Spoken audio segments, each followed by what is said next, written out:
என்ன சொல்றீங்க? ஆமா சுதாகர்,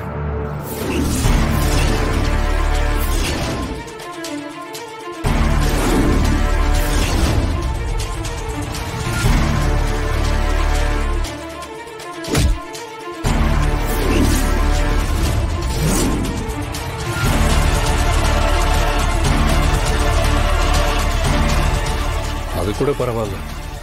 அதுக்கப்புறம் நடந்ததுதான் யாருமே எதிர்பார்க்காத ஒரு விஷயம்.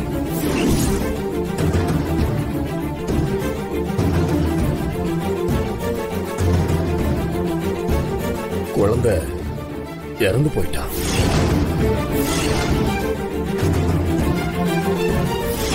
அந்த ப்ரொஃபைலுக்கு மேட்ச் ஆகுற தமிழுடைய ஹார்ட்டை அந்த பேஷண்ட்டுக்கு டிரான்ஸ்பிளான்ட் பண்ண போறாங்க.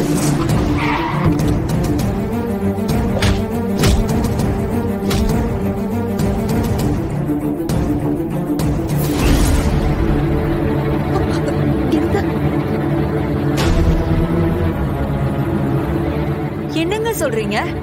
ஹாஸ்பிட்டல்ல அப்படி நடந்துச்சு? பாவீங்களா, உடம்பு சரியில்லைன்னு ஹாஸ்பிட்டல் போனா அங்க நம்மள ஒண்ணுமே இல்லாம பண்றதுக்கு அத்தனை வேலையும் பாத்திருக்காங்க. நீங்க சொல்றதெல்லாம் கேட்க ஏதோ திகில் படம் பார்த்த மாதிரியே இருக்கு. தமிழ் ஒரே நாள்ல 2 வாட்டி உசுர் பொழைச்சு வந்திருக்கா.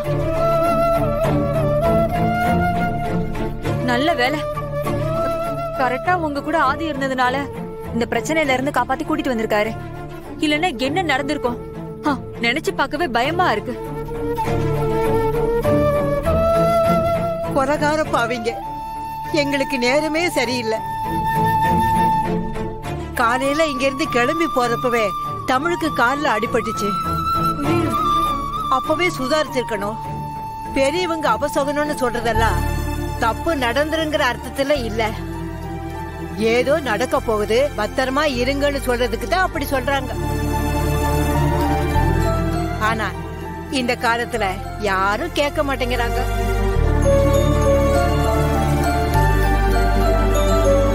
லட்சுமி தான் கோயிலுக்கு போய் எல்லாருக்கும் அர்ச்சனை பண்ணிட்டு வரேன்னு போயிருக்கா. அது அரே ஓகே. என்னென்னமோ சொல்றீங்க. நீங்க சொல்றதெல்லாம் கேட்டா எனக்கு ரொம்ப பயமா இருக்காது. நீங்க எதுக்கு தனியா இந்த மாதிரி விஷயத்தெல்லாம் ஹேண்டில் பண்றீங்க? ஒரு போன் பண்ணிருந்தா என் ஃப்ரெண்ட்ஸ் போலீஸ்ல எத்தனை பேர் இருக்காங்க, அவங்கள வச்சு அதை டீல் பண்ணிருக்கலாம்ல. இந்த மாதிரி விஷயத்த தனியா டீல் பண்றது ரொம்ப ரிஸ்க் ஆதி. நீங்க சொல்றதெல்லாம் யோசிக்கிறது கூட எனக்கு டைம். நீங்க சொன்ன இன்ஃபர்மேஷனை வச்சு நான் விசாரிச்சு பார்த்தேன் ஆதி. நீங்க சந்தேகப்பட்ட மாதிரி பாரதியோட ஹஸ்பண்டோ அவங்களுக்கு சம்பந்தப்பட்டவங்களோ யாருமே இதை பண்ணல. நான் காஞ்சிபுரத்துக்கே போயிட்டு விசாரிச்சுட்டு வந்துட்டேன். போனதுக்கு அப்புறம் தான் தெரிஞ்சது பாரதியோட ஃபேமிலியை பத்தி 5 வருஷமா யாருக்குமே எந்த அப்டேட்டுமே இல்லை. பாரதியோட ஹஸ்பண்டு பாரதின்னு அங்கே யாருமே வந்து போறதில்ல. அதனால அந்த ஆங்கிள் நம்ம யோசிக்கிறது வேஸ்ட் தான். அப்ப இதை வேற யாரு தான் பண்ணிருப்பாங்க? தீம் பார்க்ல அட்டாக் பண்ணவங்கள கண்டுபிடிச்சு பிடிக்க போற அந்த லாஸ்ட் மூமெண்ட்ல தப்பிச்சு போயிட்டாங்க. தீம் பார்க்ல இருக்கிற ஃபுட்டேஜை வச்சு ஆளு யாருன்னு ஐடென்டிஃபை பண்ணியாச்சு. சீக்கிரமாவே பிடிச்சிடலாம்.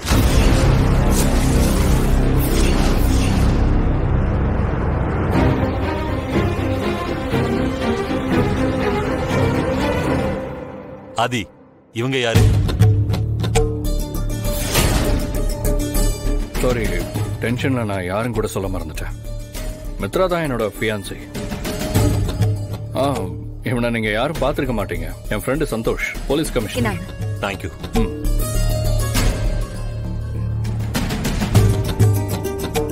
ஆதி, எனக்கு ஒரு 1 month டைம் கொடுங்க. இதுக்கு பின்னாடி யார் இருக்கா, இது எப்படி நடந்துச்சு அப்படிங்கிற எல்லா விஷயத்தையும் நான் உங்களுக்கு கண்டுபிடிச்சு சொல்றேன்.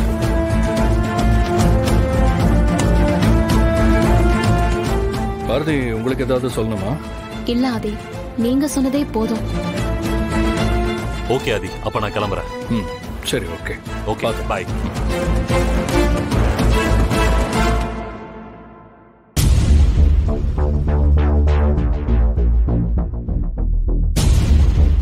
பாரதி, குழந்தைங்களை இப்படி பார்க்கறதுக்கு ரொம்ப கஷ்டமா இருக்கு. ஆதித்யா தமிழ் 2 பேருக்காகவும் இனிமே நான் இருப்பேன்.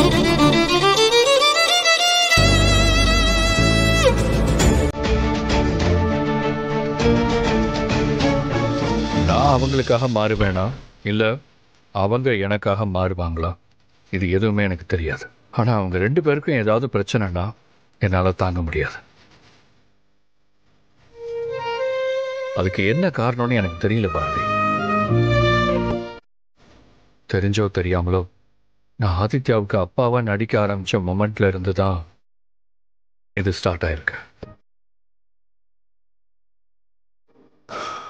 அது அப்படியே இருந்துட்டு போட்டோம்.